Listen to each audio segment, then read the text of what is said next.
Hi folks, Dave the Honest Audiophile, and today we're going to take a look at the SPL Phonitor SE.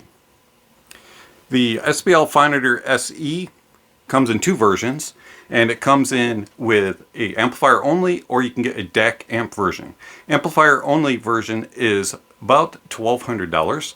The DAC amp version is about $1,600. A little bit on the pricey side. Do I think it's worth it? The SPL Phonitor SE is available in different colors. It comes in a silver, a red, and a black. Kind of wish that I had the red version because I have the IFI Diablo and I kind of like the red. It kind of pops on the desk. So I kind of had wished that I had gotten the red version, but the black will do. Alright, so the SPL Phonitor SE has some different technology inside it. It has Voltaire technology and a matrix technology. And is that enough to get the recommendation, especially at the price tag? Alright, so the build of it is rather large. It does have a couple of unique things about it. Now, bear in mind, this is the amplifier only version. So the DAC version will have a few differences on the back side of it. But the front will be the same no matter what.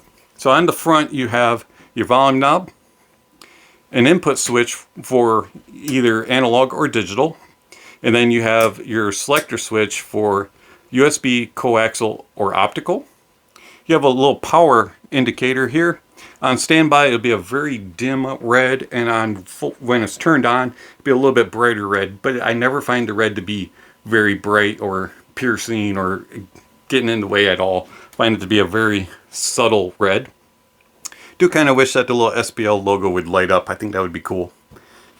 And then you have a selector for your matrix. Now this is set at 30 degrees. On this one, it does not have all the other options of some of the bigger boy options from SPL. This is set at 30-degree angle.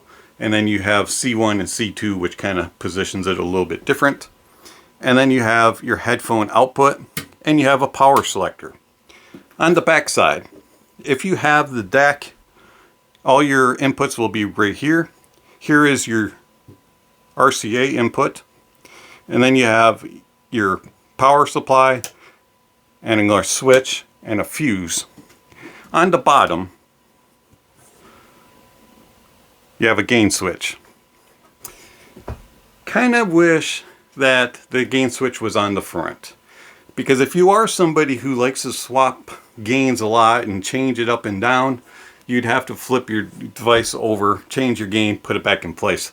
So it's a little clunky on the desk. But for me, I just leave it on high gain and I have no problems whatsoever.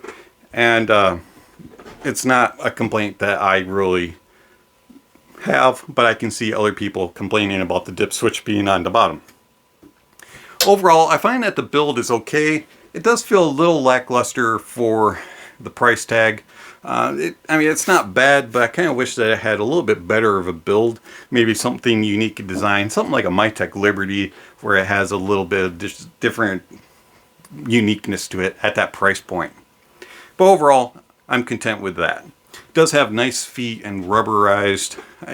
It's not going to move on the desk, and it's a solid built device. Just, I don't know, kind of feel a little lackluster for the price tag of $1,200. How does it sound? Now, I don't really understand everything regarding the Voltaire technology and also about the matrix. And I'll put links down below for videos on those and to the SPL website. But what I do understand is that the Voltaire technology is supposed to be clean and it's supposed to be better SNR and THD and all that kind of stuff. And I can say with 100% positivity that the SPL is the cleanest amplifier I have ever heard, that I have reviewed. This thing is insanely clean, does not color the sound whatsoever, has a dark background, and is just, this is awesome, the way that it sounds in that regard. As far as the matrix goes, now matrix is a little unique in that it is supposed to portray a soundstage that is like speakers but for headphones. And I find that the SPL Phonitor SE has the best sounding soundstage, placement, imaging, depth, and layering that I have ever heard on an amplifier. And it does a very unique thing with headphones in that it brings the music to a realistic and natural sound. I am just insanely amazed at the sound that is portrayed from the SPL Phonitor SE. The Matrix is fun with the C1 and C2 settings, so you can kind of get a little bit of uniqueness in how that it does change a little bit of the depth and layering, and how it brings things in a little bit more narrow or widens things out a little bit. I prefer it on the off setting, but C1 and C2 is fun to play with, and I can hear the differences, and I really do appreciate exactly what SPL claims that the Matrix does with the Phonitor SE, and I can see how it would definitely benefit professionals that are trying to determine whether or not their mixes are accurate or not. The SPL Phonitor SE has replaced the THX AAA 789 on my desk. I had both at one point.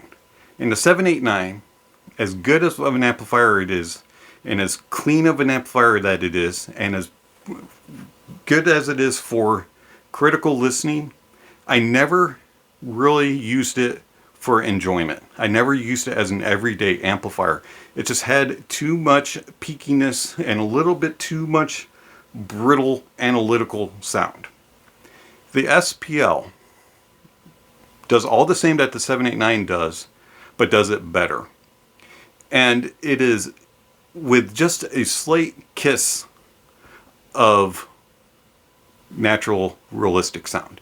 So you still get those crystalline peaks. You still get those little bits of natural harshness in there, but it's not ear piercing and ear shredding like the 789.